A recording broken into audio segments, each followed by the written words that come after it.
अस्सलाम वालेकुम dear 10th class students. तो आज के इस लेक्चर में एक्सरसाइज 4.1 स्टार्ट करेंगे, चैप्टर नंबर 4। तो चैप्टर नंबर 4 स्टार्ट करने से पहले इसमें कुछ इंपॉर्टेंट डेफिनेशंस और कॉन्सेप्ट्स हैं जिनको यूज़ करते हुए हमने इसकी एक्सरसाइजेज सॉल्व करनी है। वो डेफिनेशंस और कॉन्सेप्ट्स क्या हैं, तो स्टार्ट करते हैं। सबसे पहले यहाँ से देखें, स्टार्ट है सबसे पहले फ्रैक्शन की डेफिनेशन। अब फ्रैक्शन क्या होता है हमें पता है। A fraction is a quotient of two numbers और एक्सप्रेशन। फ्रैक्शन क्या है? दो नंबर्स का क्वोशंट। जैसे अगर मैं दो नंबर्स 1 और 2 ले लूँ तो उनका क्वोशंट, ये जो क्वोशंट होता है ना, इसका मतलब डिवीजन होता है, ये एक फ्रैक्शन है। अगर मैं a ओवर b ले लूँ, p ओवर q ले लूँ, कोई से दो नंबर्स, तो जो नंबर्स का ये फ्रैक्शन होता है, ये क्वोशंट होता है, इसको फ्रैक्शन कहते हैं। For example 3/7, 5x/9y, x + 2x² - 4, these are fractions. अब फ्रैक्शन में आता है रैशनल फ्रैक्शन क्या है। अब रैशनल हमें नाम से पता चल रहा है, रैशनल और इर्रैशनल नंबर्स, दो तरह के नंबर्स होते हैं। रैशनल नंबर्स वो नंबर्स होते हैं जिनको p ओवर q फॉर्म में लिखा जा सकता है, और इर्रैशनल नंबर्स वो नंबर्स होते हैं जिनको p ओवर q फॉर्म में नहीं लिखा जाता। तो रैशनल फ्रैक्शन का क्या मतलब है? The fraction which can be written in the form of, ऐसी फ्रैक्शन जिसको p of x over q of x form में लिखा जा सके। इसकी एग्जांपल जैसे ये है p of x over q of x, 2x over 3x² + 1, ये एक रैशनल फ्रैक्शन है। रैशनल फ्रैक्शन की दो टाइप्स हैं, प्रॉपर फ्रैक्शन और इम्प्रॉपर फ्रैक्शन। ये इस चैप्टर के अंदर हमने यूज़ करनी है, प्रॉपर फ्रैक्शन और इम्प्रॉपर फ्रैक्शन, दोनों वेरी इंपॉर्टेंट डेफिनेशंस हैं इस चैप्टर की। अब सबसे पहले देखते हैं प्रॉपर फ्रैक्शन क्या होता है।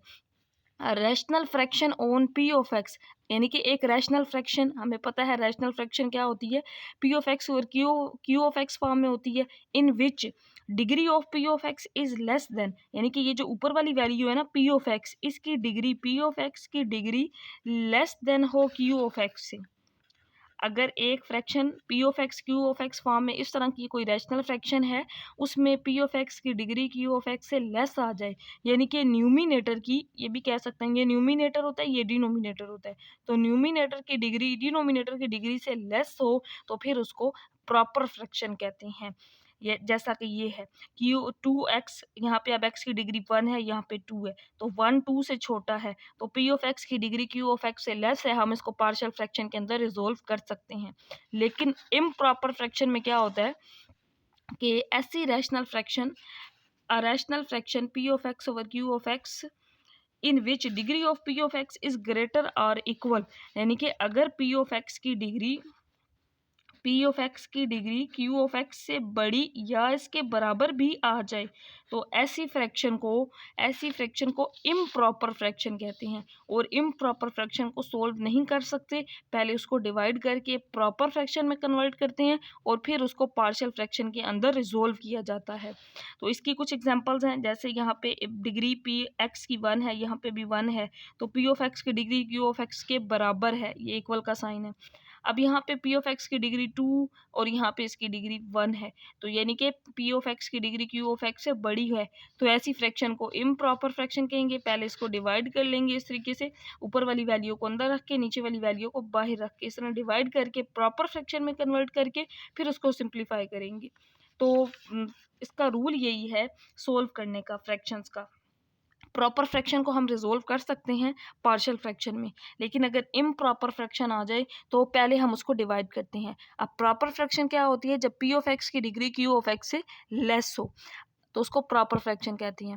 अगर p ऑफ x की डिग्री q ऑफ x से के बराबर या उससे बड़ी आ जाए तो उसको इम्प्रॉपर फ्रैक्शन कहते हैं, और उसको सोल्व नहीं कर सकते, पहले डिवाइड करते हैं और प्रॉपर फ्रैक्शन में कन्वर्ट करके फिर सोल्व करते हैं।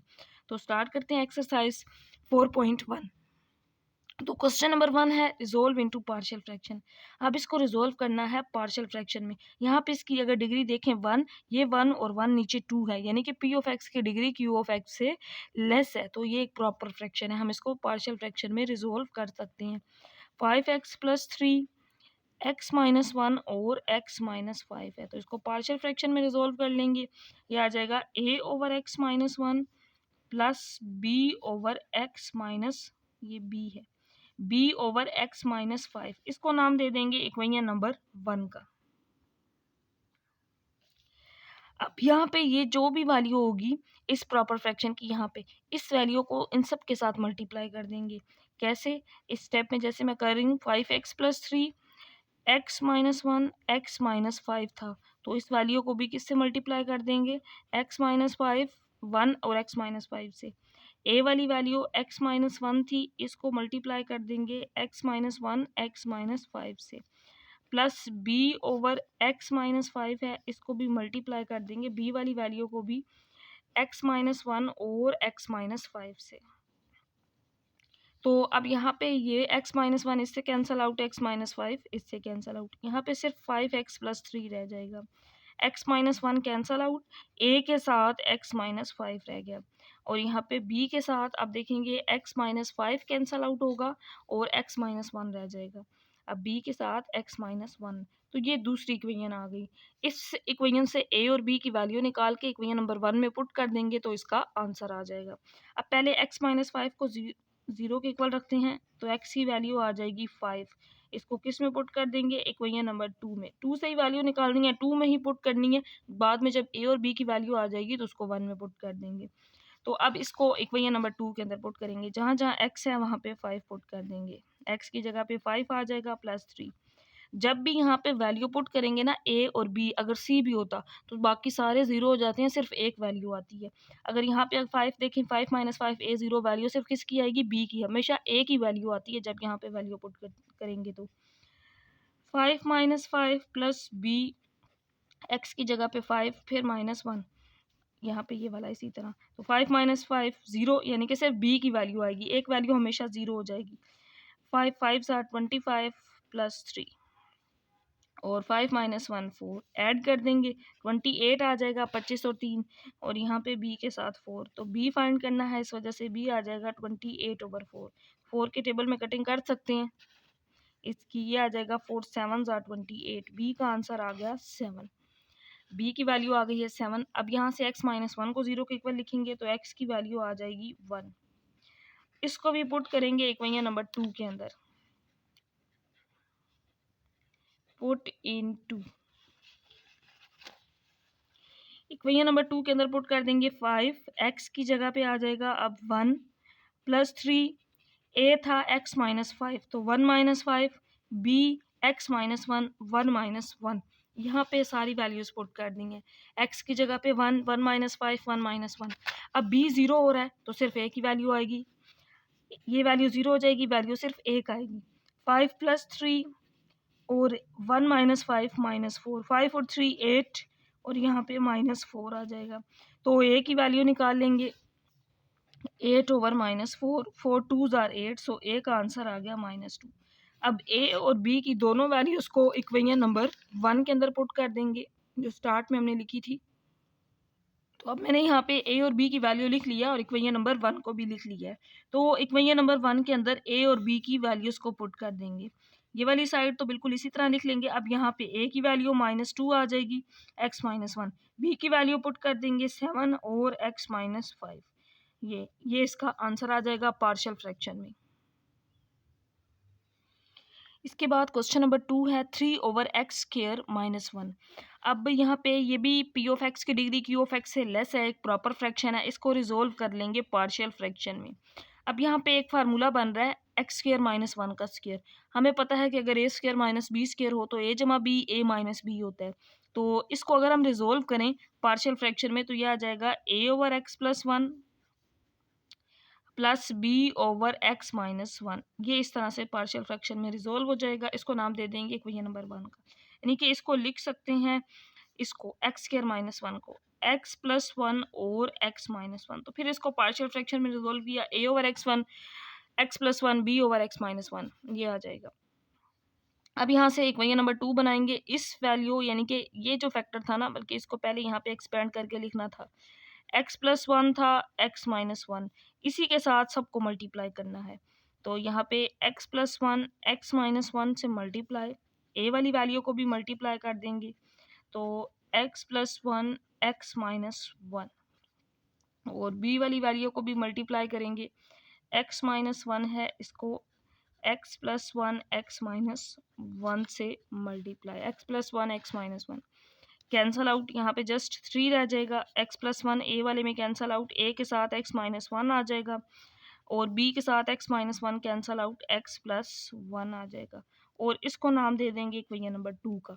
इक्वेशन नंबर 2 से वैल्यूज़ निकालेंगे a और b की, यहाँ से फाइंड करके पुट कर देंगे इक्वेशन नंबर 1 में, तो रिक्वायर्ड रिजल्ट आ जाएगा। तो पहले इसको 0 रख लेंगे, x minus one is equal to 0, इसका मतलब है x की वैल्यू 1 आ जाएगी और इसको पुट कर देंगे इक्वेशन नंबर 2 में।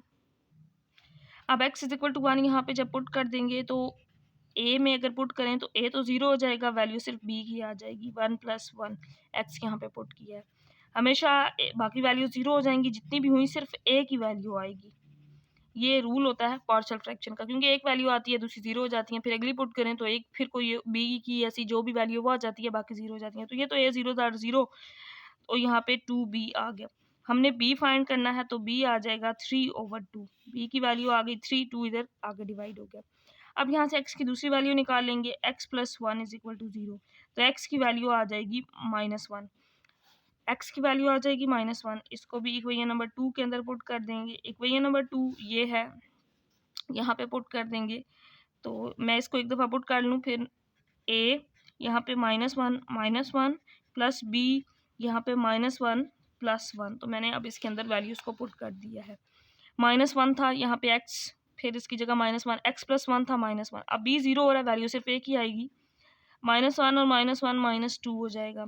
सो a का आंसर आ जाएगा -3/2, b का आंसर +3/2 था, इसका आंसर -3/2 है। अब इन दोनों आंसर्स को कहाँ पे पुट करेंगे, इक्वेशन नंबर 1 के अंदर। मैंने यहाँ पे इक्वेशन नंबर 1 को लिख लिया है, a और b की वैल्यूज़ को लिख लिया है। अब इसके अंदर पुट कर देंगे इक्वेशन नंबर 1 में, तो a की जगह पे -3/2 x plus one, plus b की जगह पे 3/2 और x माइनस वन।